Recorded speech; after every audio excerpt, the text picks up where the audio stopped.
Today's episode is brought to you by HERdacity. HERdacity is a nonprofit inspiring confidence in women to achieve their professional goals. For resources, networking opportunities, and a strong community of women, visit HERdacity.org to learn more. Welcome to HERdacious, a podcast for audacious women.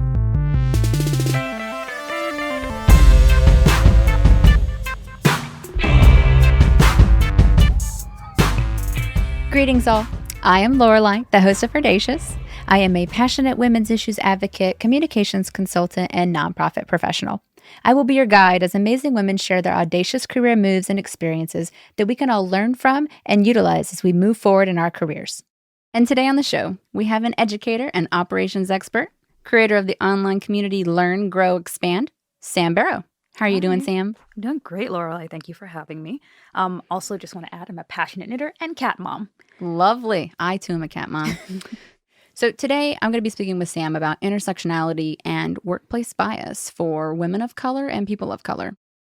Now, this is a topic you've probably heard about before and have tried to have conversations about. Maybe you're trying to figure out how to have a conversation about it. Maybe you're just trying to learn to professionally develop yourself to be more sensitive and mindful of these workplace issues that everyone needs to be aware of. So we brought Sam in, who is going to share more about her experience, both personally and professionally, to give us some needed feedback and starting points for growth on intersectionality and workplace bias. So, Sam, let's just start with women of color, people of color, and talk about what that means, just to give us a baseline. Yep. So when we talk about women of color, we are talking about people who are anything other than white, right? So that can get a little complicated when we think about ethnicity and where people have come from in their past. But generally, we're talking about Black and brown people. When we talk about women, especially when I talk about women, I also include gender minorities and trans women in that conversation. So let's talk about the workplace. What types of challenges of workplace bias do women of color experience? And I see you smile. So fun, Lorelei.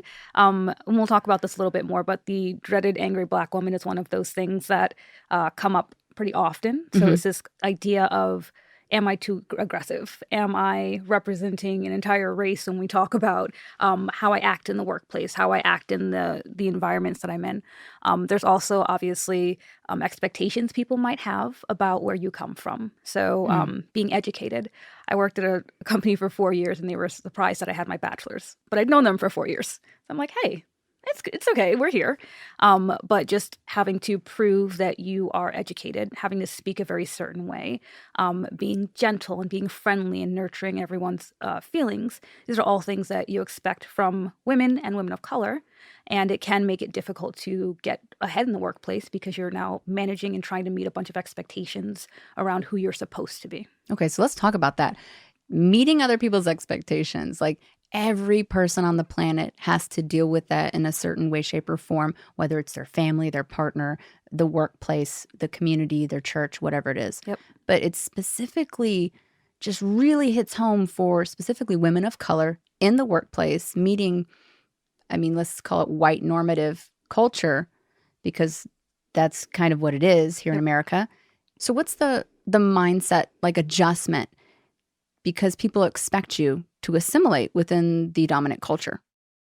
I would say two ways that you see this is one in how we dress and we look, and the other one is how we act, how we talk. And so there's something called code switching, and it's where you go from what is normal in your culture to what is expected in the dominant culture.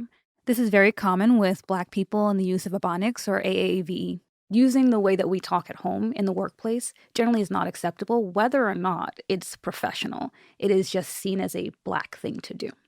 And then there's the other side of this where, is my hair straight? Is my hair puffy? Is it natural? Is like this the right amount of clothing? Do I look too sexy or whatever it is based on my body type alone? There are just so many things that we're kind of thinking about, and it's putting on this visual facade and then this emotional one as well.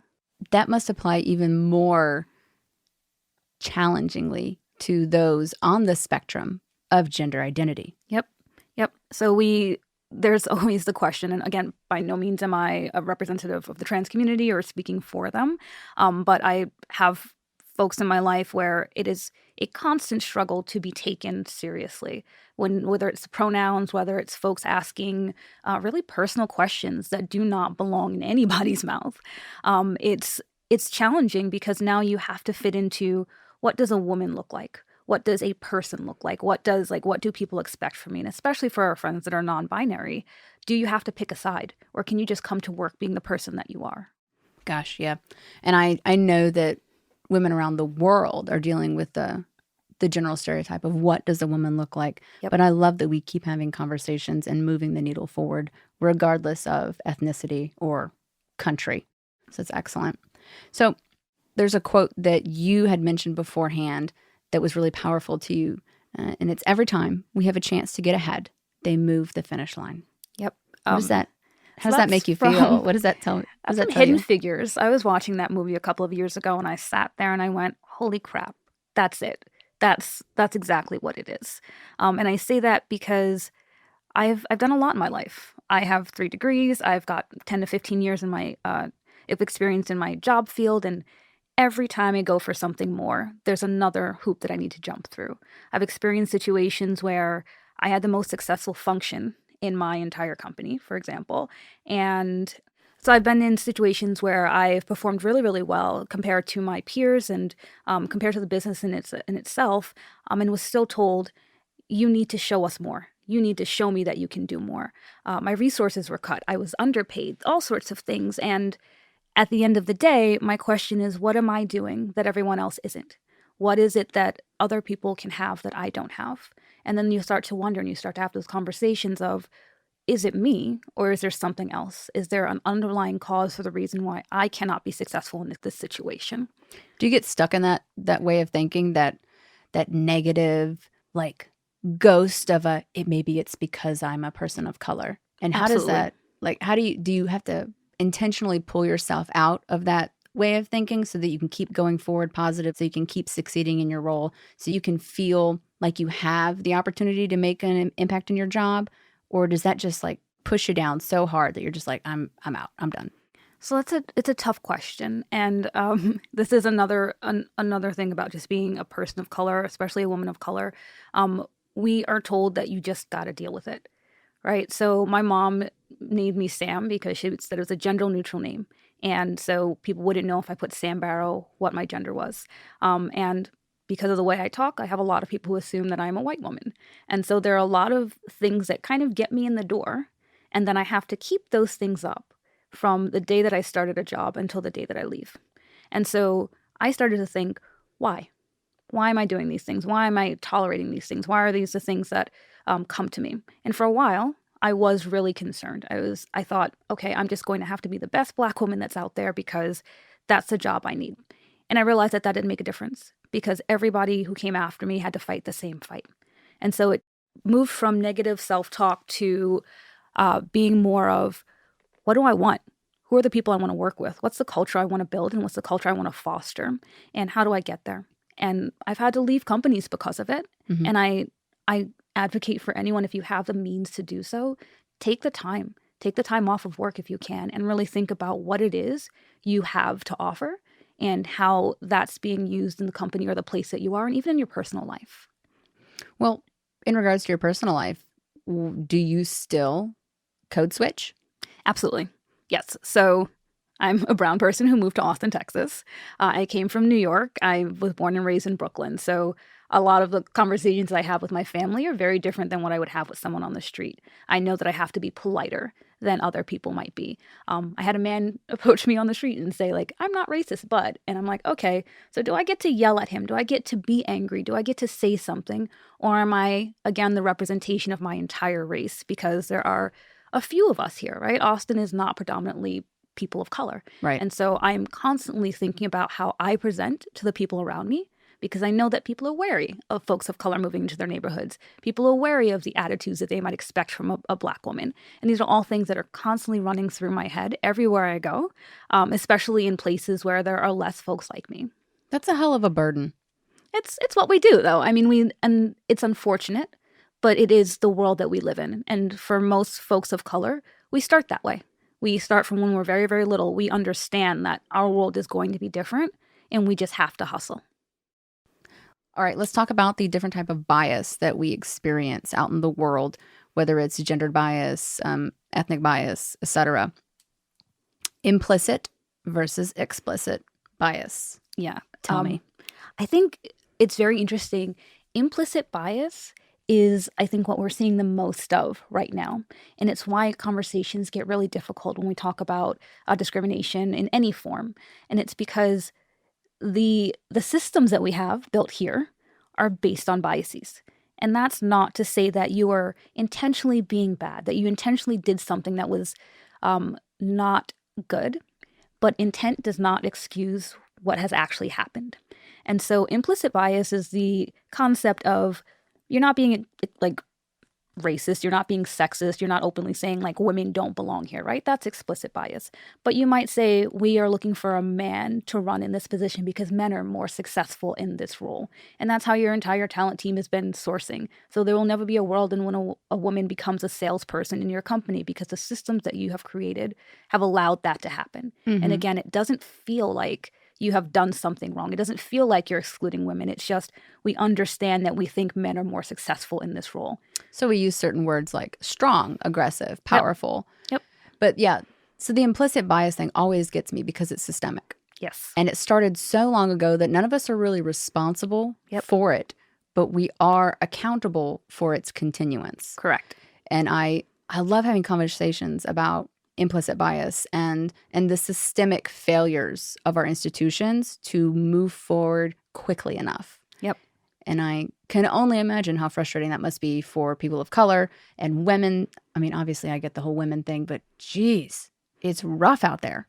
It is. And it's also created an environment in which, I was just talking to your friend about this, where you're fighting for the same positions, right? So there will never be a woman of color who's a director and then another woman of color who's a director and a whole board of directors of women of color unless they start their own company, right? So I've had experiences where we only had one person of color in leadership. And so when that person left, it was a free-for-all. People wanted to know, how do I get there? What do I need to do? Who do I need to throw under the bus to get there? Ooh. And so it creates this false scarcity. Mm-hmm. And this is not only for women, but especially for people of color as well.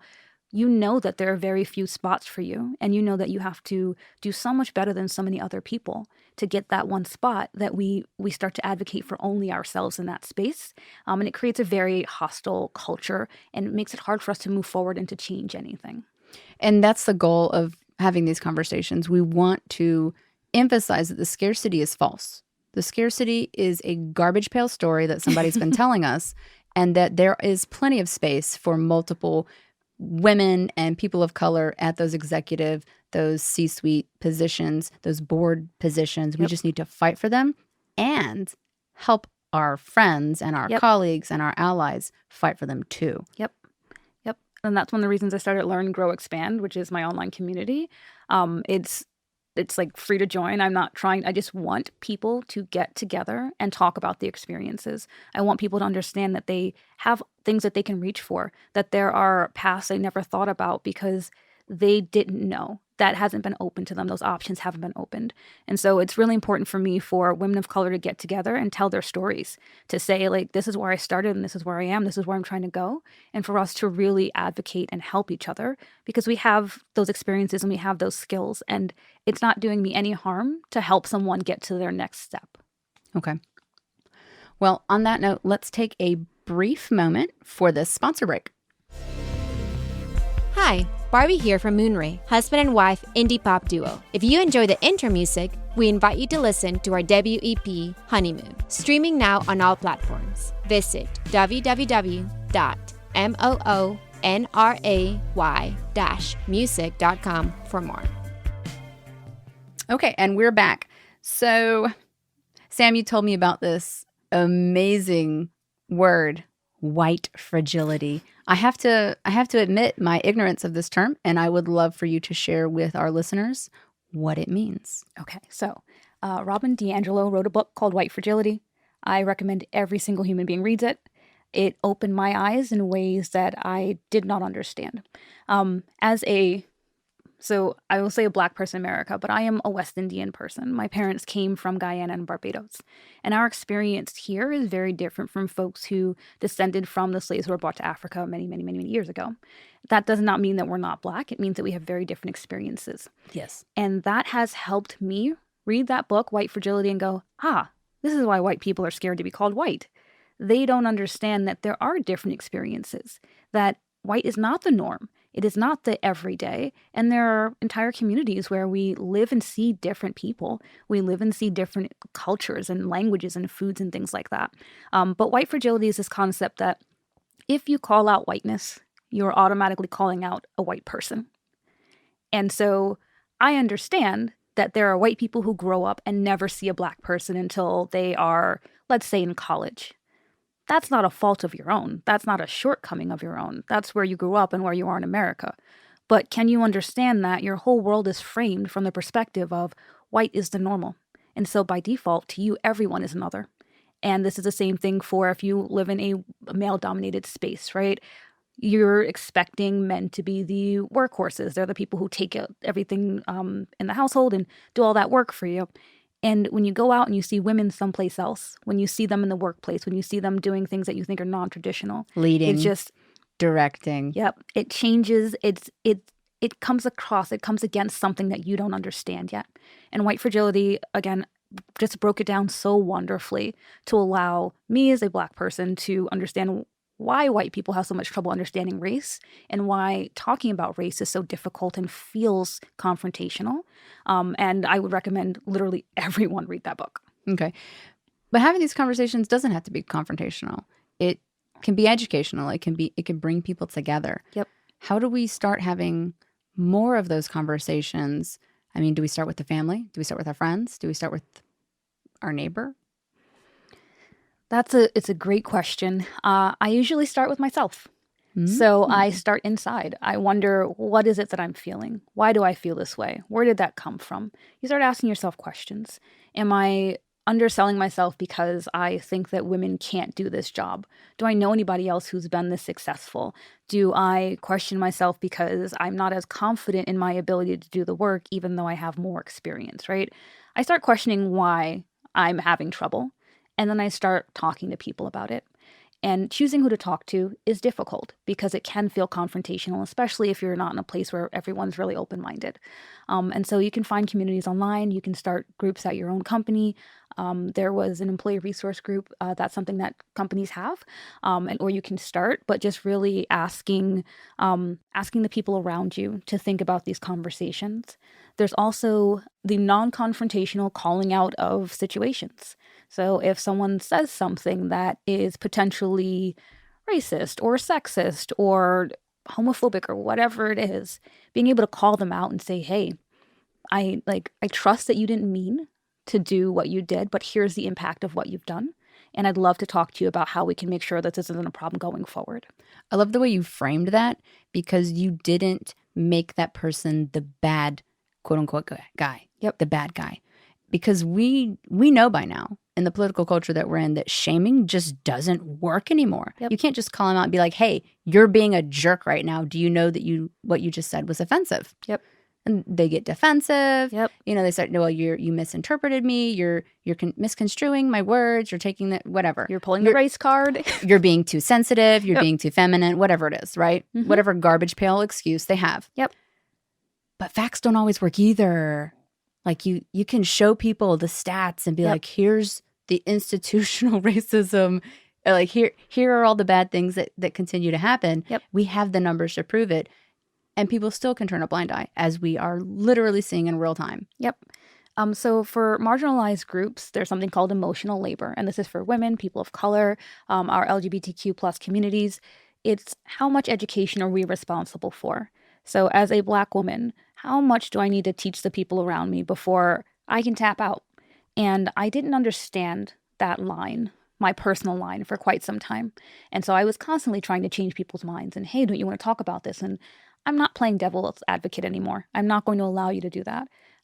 You can think what you need to think to get through your day, but I'm going to tell you how you're going to portray yourself in front of me. This is how you're going to interact with me. And we don't have to be friends. We just need to be cordial.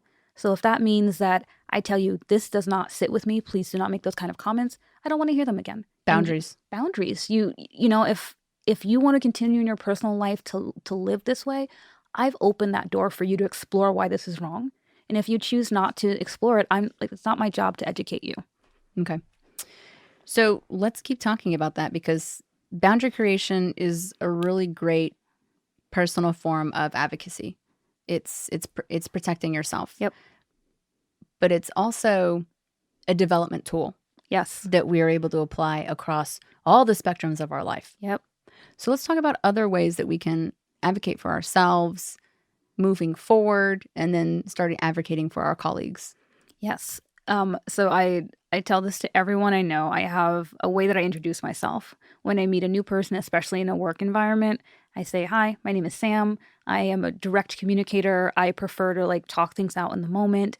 I receive feedback better when it's a little bit later in the day, not immediately in the moment, so that we can get through what's happening here. But if you have any concerns, please let me know. Come talk to me. And if you feel like we're talking and it's getting passive aggressive, call me. Meet me for coffee, whatever that is.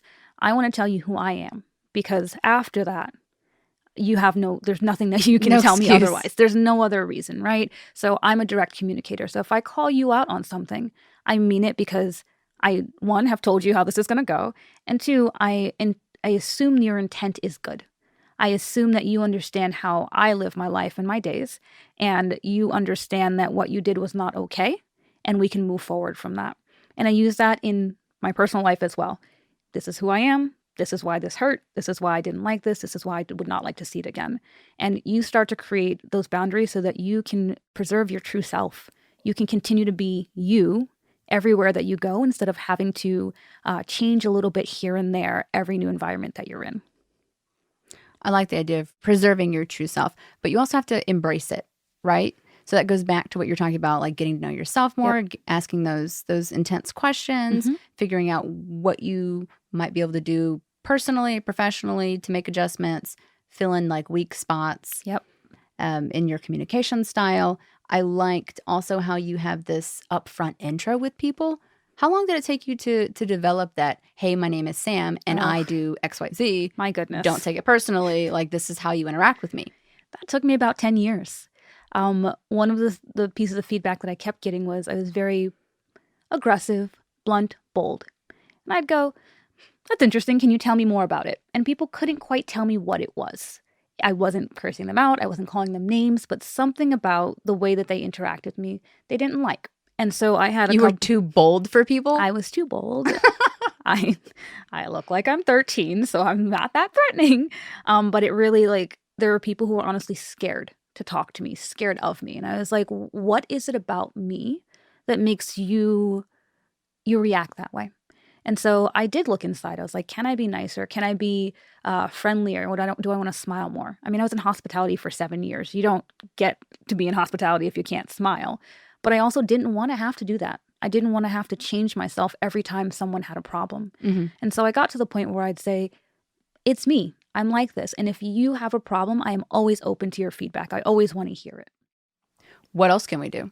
Setting boundaries. Yep. I like the personal, professional intro thing. Hey, this is how I operate. Yep. What else? So if we're talking about interpersonal, just telling people, calling them out, letting them know, giving them a warning, this is how this is going to go, and then escalating situations. And I find those types of conversations to be really helpful when you frame them from the I, the my perspective. Yep. That made me feel like this. I heard it in this manner, because it keeps people from feeling defensive when you're trying to have those tough conversations. And when people are being open instead of defensive, they're more likely to buy into that conversation and to continue it later on. I will caution that can backfire for women especially. Oh, yeah. Because it becomes very emotional, and it's easy to write that off as a woman being emotional.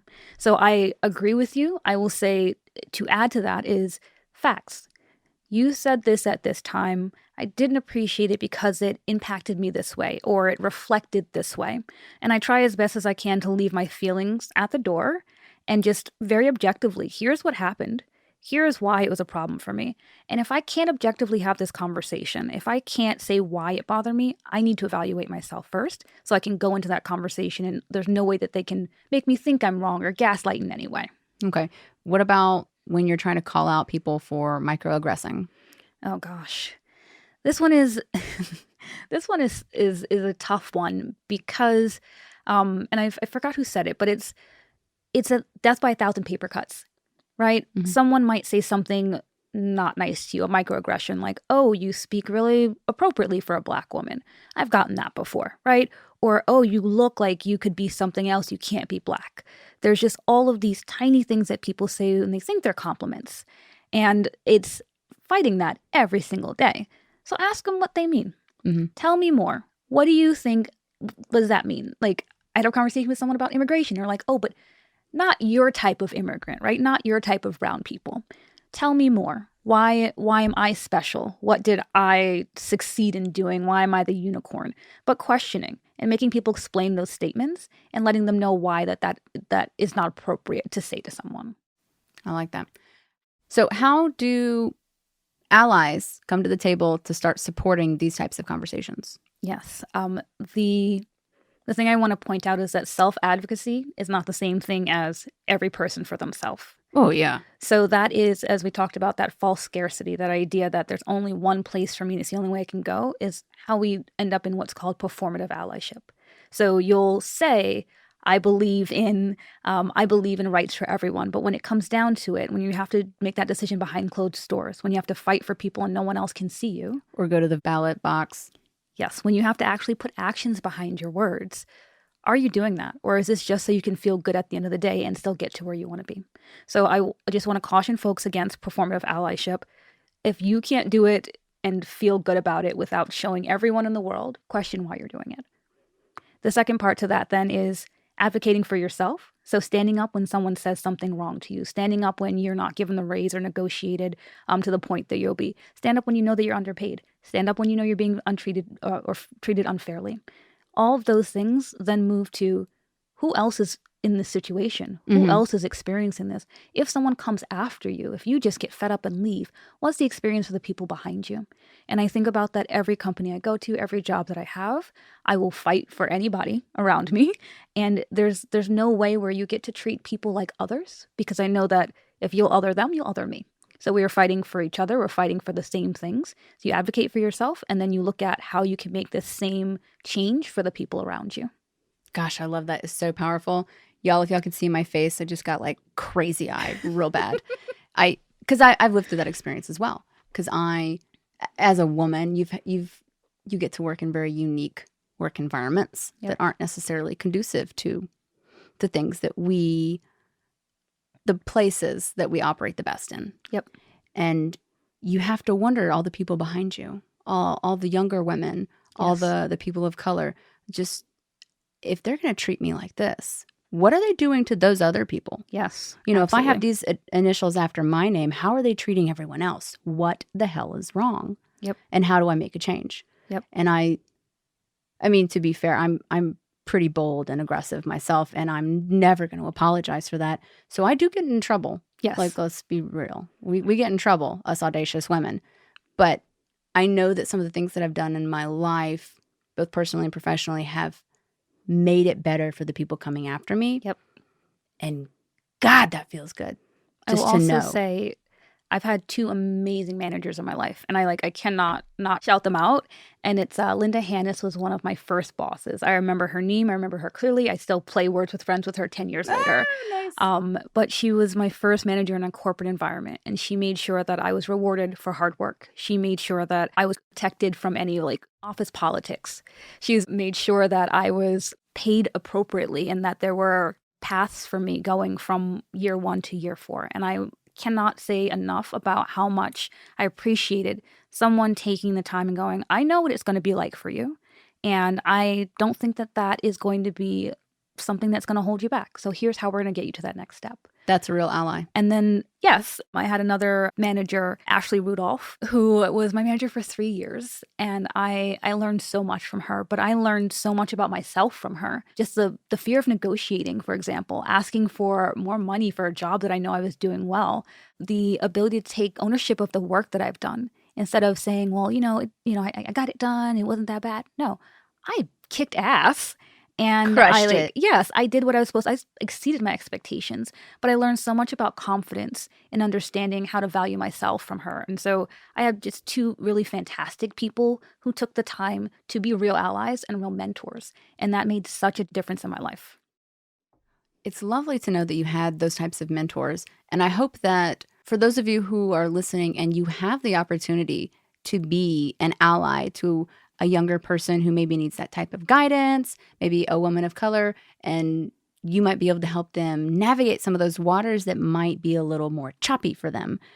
Take the opportunity to be an ally, to be a mentor when you have the bandwidth for it, and when you have the inner wherewithal to give that sort of attention, that love to your folk or your sisters or whoever they are.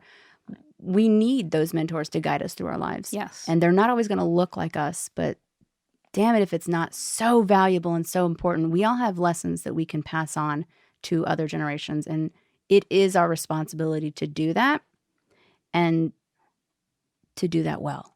Yes. So it's really exciting. So what are some more practical applications for people looking to be a better ally? Yes. Education is always going to be the first place I start. You need to read everything you can possibly read. You need Give me an example. So again, White Fragility, but also Privilege, Power, and Difference by Alan G. Johnson. That also is just like, there's a list in there that's, if you are heterosexual, for example, you might experience these types of biases, but you will definitely not experience these other types of biases that a homosexual couple might experience. And he does that for all types of intersections. That might be able-bodied, that might be person of color, gender, all of these spaces so that you can see where your privilege lies. Because for most of us, we have some level of privilege, right? So if you are a white woman, you have a better chance at pretty much everything than a Black woman. As a Black woman, I have better odds than a Latina woman, for example. And so there's always work to be done, and education is that first one. It is not only about my story. It's not only about the world that I'm living in, but also how does that then impact the world around me? The second part to that is bringing yourself and being confident in who you are. So learning who you are, learning who you want to be, and being able to work towards that. So I do some coaching on like resumes and LinkedIn profiles and things like that. And one thing I have all of my clients do is a bio, 2 to 3 sentences. Write it down, and you tell me who you are and who you want to be. Oh, talking about yourself is so difficult. It is, but it's also the way that you figure out who you are. And how you want to be seen. And how you want to be seen, how you want to be known. What do people, what should they know and get from you when they meet you? So I always do that 2 to 3 sentence bio. The next thing I get people to do is write out your skills. Who are you? Like, what do you do? What are you good at? And it's so interesting that women find it hard to really vocalize what they are good at. They often, and this is scientifically proven, they're often giving credit to external factors. Oh, I was lucky. Oh, it just happened that way. And it's like, no, you busted your ass to get here and you did that work. And for some reason, you feel shame or shy about saying, I put the time in. I worked 45 hours a week. I did the work. And so being able to write down your skills, write down the things that you've accomplished and the things that you're good at, allows you to then negotiate in conversations, have those performance reviews where you can pull out those notes and say, yeah, this is what I did. And really take that ability for people to maybe say you're emotional or upset or aggressive and throw it away, because you know who you are now and you know what you're good at. Well, each and every one of you out there is absolutely an amazing, powerful woman, and you have so many strengths within you. Shout them out. Don't be shy. Own all of those wonderful pieces of yourself. You are a confident badass, and you can do this. Yep. And you can help all the other women next to you do it as well. Because, I mean, together, I'd like to see them stop us. Exactly. I'd love to see them try. So this has been a wonderful conversation. And to close out our episode, I would like to share a Femme fact to stimulate your brains and to increase your knowledge about women's issues. So y'all might have recently heard the news out of Virginia that they just became the 38th state to ratify the Equal Rights Amendment. And for those of you who don't know, the Equal Rights Amendment is a proposed amendment to the United States Constitution designed to guarantee equal legal rights to all American citizens regardless of sex. I would hopefully add gender in there later absolutely. to update that language. So this amendment seeks to end the legal distinctions between men and women in terms of divorce, property, employment, all the other things. And this amendment was passed way back in 1972. Now, amendments to the Constitution have to be ratified by a majority of states. Now, that's 3/4 of states, and the magic number is 38. So last month, Virginia became state number 38. Yay! However, the original amendment had a legislative deadline of June in 1982. Okay. So for those of y'all who are doing the math, we've missed that deadline by about 38 years. So that's cool. But more good news on that front. The House of Representatives just passed Joint Resolution 79, which eliminates the deadline for the ratification of the Equal Rights Amendment. This bill has now been passed on to the Senate, where it currently sits in the Judiciary Committee. So if any of your congressmen or women are sitting on the Judiciary Committee, you might want to give them a shout, because I think 2020 is a great year to have the Equal Rights Amendment become the law of the land. Absolutely. So if you liked our show, tell a friend. We would love to have more of you and your ears listening to our show, and your personal recommendations give us life. So I am Lorelei, and this is HERdacious, and I was so glad to be here with you today. Until next time.